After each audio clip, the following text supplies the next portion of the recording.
ये होता है। और फिर कहते हैं रिजल्ट नहीं आया सर। बच्चों को फेस्टिवल मनाना है, बच्चों को बकैती करनी है, बच्चों को 10-15 दिन का दुख मनाना है। ये है रिजल्ट का नतीजा।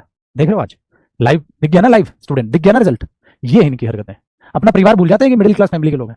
हम कितना ही चला लें, एट द एंड अपने को कितना मेहनत करनी है, नौकरी लेनी है, उस हकीकत को भूल गए। उस हकीकत को भूल गए क्योंकि एक दो टीचर आएगा और भाई साहब वो ब्रेन वॉश कर देगा। और वो ब्रेन वॉश कर देगा कि भैया अरे दिल ही टूट गया, अब तो पढ़ने का ही मन नहीं कर रहा बच्चों का। ये करके महीना 2 महीना उनको गुजार देगा और उनको 2025 का प्री देने जाना है और फिर मेंस भी देने जाना है। बेटा किसी की बातों में मत आना। वो लड़ाई है वो साइड बाय साइड चलती रहेगी, पढ़ाई नहीं रुकनी चाहिए बेटा। समझ में आए? ये जो फेस्टिवल मनाते हो, मैं फेस्टिवल के अगेंस्ट नहीं हूं।